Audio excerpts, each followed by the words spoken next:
right, everyone, going to be breaking down this NFL DFS showdown slate between the Jets and the Los Angeles Chargers. Now, as always, I do like to start out with a game preview just to kind of set the expectations for the slate. To me, that helps out my build process. I think that's why, the showdown slates have been as successful as they have been thus far this season. We saw that come to fruition as well yesterday. It was tight. It was a tight slate, but, we continue to make the correct lineup decisions, and we're going to be rewarded like we were last night and like we were on Thursday night. And for what it's worth, on the main slate as well, it looked like it was going to be an easy week on paper, just given the roster construction, kind of given the chalk that was out there. Some strange chalk, like Devin Singletary being chalk. I was like, yeah, let's fade that. I'm so happy that didn't work out. And then also the Bijan Robinson one, I'm like, that's like a GPP only play. He shouldn't be that chalky, especially in cash. And I say that because 2 weeks ago, we saw the bad chalk of Breece Hall get rewarded with one long reception. Besides that one for a touchdown, there's some bad tackling on it. Besides that, he didn't do much. Now, I do think we're going to be on him in this game. At the same time, guys, been doing well lately. So, if this is a regression day, that could definitely happen. But we'll go through the process here. We are going to have some value. It is a 3-point spread, so kind of a fun game. Should be a close game. And 40 points, so not a terrible game there as well. Looking at the injury report for the Chargers, we know that Josh Palmer has been placed on the IR. We know that Gerald Everett is going to be back. Jalen Guyton is currently questionable, so we have to monitor that as well. For the Jets, the only big piece of news is what's going to happen with Allen Lazard. He's currently questionable. If he sits, which I don't think he will, that opens up a lot of playing time. And I guess, I don't know, he's kind of got to play for them, really, because it gets thin. It's going to be the Tyler Conklin show, which would get ugly. Maybe we just see a lot of Michael Carter and Breece Hall together. They need him to play. Maybe everyone's favorite preseason guy gets some playing time. Jason Brownlee. I don't know. It's weird. For the Chargers, they're going to be a little bit easier to predict, but at the same time, we have some question marks. And I say that because, with Josh Palmer out, I think we're going to expect a lot of 12 personnel, which would be 2 tight ends. And so we saw that happen last week as well, where we saw Stone, Smart, and Parham as well. I think we're going to see Parham and Gerald Everett. So Gerald Everett was someone that, his snaps were a little bit all over the place, but I think we can project him to get around 70% of the snaps. And then I think I'm going to expect someone like Parham to get around, let's say 55, maybe even 60. And so after that, obviously Keenan Allen's going to get a lot of work. I do think it's going to be Quintez Johnston. A lot of people are expecting it to be Darius Davis to be the starter, but it could be Simon Fayoko, who I have always kind of liked as a talent. He's a very solid, receiver number 4. He's one of those players that, he doesn't have elite talent. Don't get me wrong, but he is a very average across the board type player. So you know what you're going to get out of him. And I probably like him a little bit more. At the same time, if we get news that Jalen Guyton's back, that puts a damper on who we would want to be on. So let's start out with the Chargers because they are going to be a little bit easier to predict. So looking at the Chargers, okay, we do know that it is seemingly going to be a tougher matchup for the pass catchers.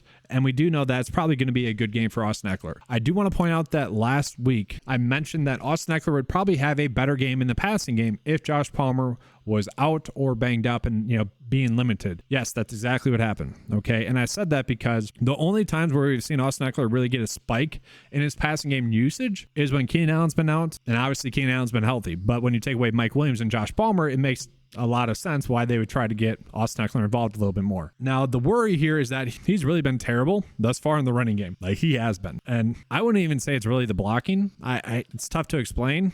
He can have a good game. Don't be shocked. But I would rather, the reason why we'd be playing him is because of his passing game usage. So for now, I'm going to put him into the flex. I do think he's probably going to be our favorite captain's play. Looking at Justin Herbert, he is an interesting play. You do expect him to have a good game, and I do expect him to put up 20 or so DraftKings points in this game. So I want to be targeting him, and honestly, easy put, I want to be getting to Keenan Allen as well. I'm not too worried about that matchup. His ownership could be a little bit lower than it should be given the matchup. And then from there, Gerald Everett is probably a little bit too high priced. We look at his targets, the most he's gotten in a game thus far was against Minnesota, where he had 6. Now, yes, he probably will be more involved in this offense. If he gets 6 again, wouldn't be shocking. I just don't see him being someone that's going to break the slate. I think we can find some replacement value from his price tag. And one of those players would easily be Johnston. I don't think it's any shock that, his best game, 1, it came against the Bears. That's easier matchup. But 2 came because Palmer and Mike Williams were, Palmer was banged up. Mike Williams was out. I don't think that's too shocking. And he looked good. He looked good, I thought. And like given the public perception of him coming into that game, and we just hadn't seen that much. I hadn't even seen it that much on film watching all the games. But no, he looked good. He looked good with that sample size that we saw. So I'm fine going with him at 3.6. To me, that seems way too cheap. And so that's kind of the issue that we're having. I don't know if we want to load up on that many Chargers players against this Jets defense that's pretty solid. You still have Parham Jr. down there, which I do think he'll be involved. And if anything, we see the secondary tight ends for the Chargers sometimes be the ones getting touchdowns, so maybe that happens. I do think Josh Kelly could be more involved. I actually could see them maybe splitting out Austin Eckler a little bit more and then having Josh Kelly be the running back. We might see some 21 personnel, which would be weird, but I think that's certainly within the realm of possibilities, given how banged up they are. But I do think it makes a lot of sense to try to take a stab on someone like Sime Fiyoko, who, yes, he caught a touchdown. That's why he had 7.9 points. You can't really bank on that, but he is someone that allows us to pay up for the studs. Now, this is something where we need to be paying attention to maybe on Twitter to see who's starting. Is it Fiyoko or is it Davis, or heck, are they doing 12 personnel and it is going to be, Parham and Everett? We don't know for sure, but I do think we should have some sort of indication prior to the start of this game as to who is probably going to be more involved. Is it Fiyoko or is it Davis? With Davis, though, we know he's going to have a couple of design plays. Fiyoko, I think I like a little bit more there. Let's move on into the Jets here. So for the Jets, the issue that I have with the Chargers is that the Jets are definitely in better spots. You have Breece Hall going against the Chargers defense, who has given up the most, well, right now it's technically the 5th most receiving yards to opposing running backs. The 4 teams that are ahead of them are obviously teams that have played an extra game at least. There's actually another 2 teams above them that have played 2 more games. So they're one of the worst against opposing running backs in the passing game.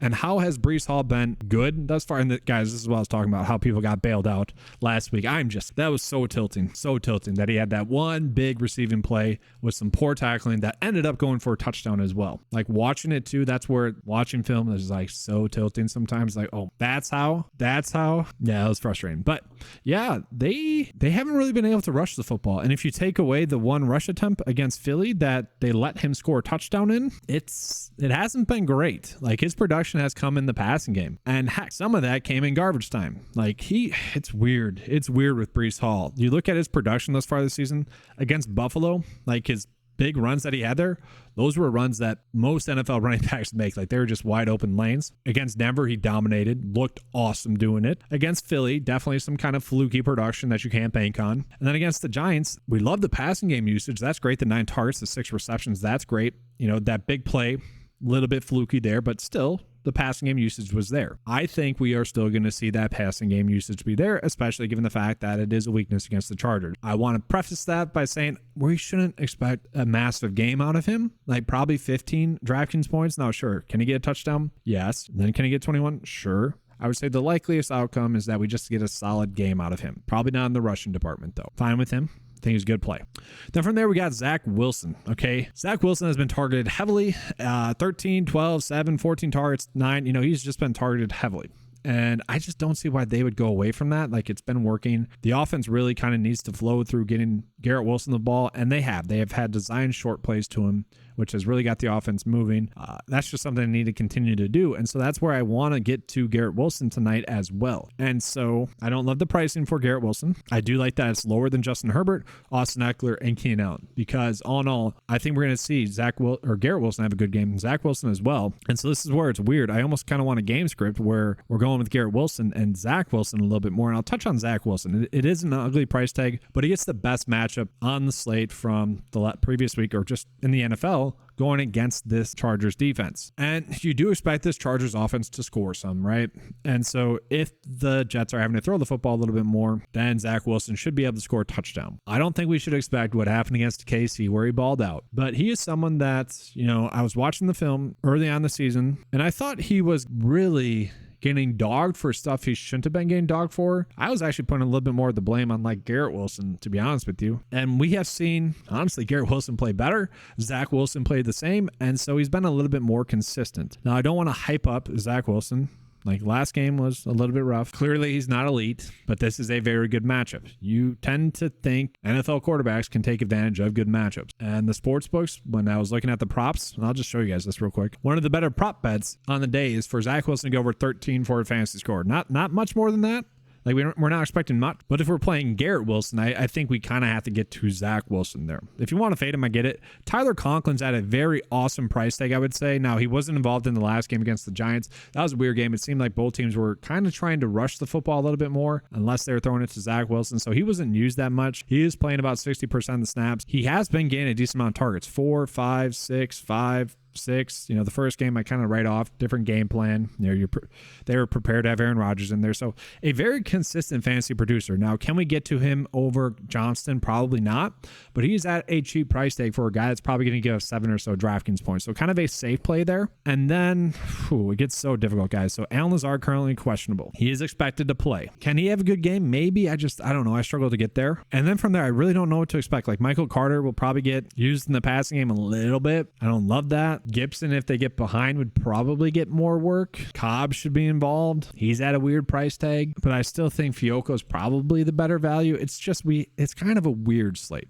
And so for me, I am having a tough time closing out the builds. Like we'll go Johnston in the captain spot, I think. Then we have 3.8 left over. I'm fine with Parham. I'm fine with Tyler Conklin. Like I'm fine with that. Obviously, if we're going Zach Wilson, then we probably want to favor Conklin there, right? And I do just want to point out, like, if you can, I don't want to say if you can, but if you choose to fade Justin Herbert, you can make a decent build by going with Zach Wilson or Garrett Wilson then. I went with Fioco here. You could go with Cobb. You could go with Davis if you think that's who it's going to be. I don't hate that. But there are ways to kind of make a decent build. Now, I'm not going to give out like a direct build for this like yesterday or anything like that. You can end up on one like this. You can end up on the other one. They're both solid builds, right? My job is to set you guys up for success for the slate. I think I've done that. So that's going to be all for this video. If you guys want access to the NFL DFS lineup optimizer, it does update each morning for that slate. So, we have the projections in there for this slate. That's available, included in the 9 to 5 tools for just $10 a month. Gives you access to the prop tool that I showed you guys as well as all the fancy golf tools that are associated with it as well. Thanks for watching. Give a like and subscribe. And as always, let's keep cashing.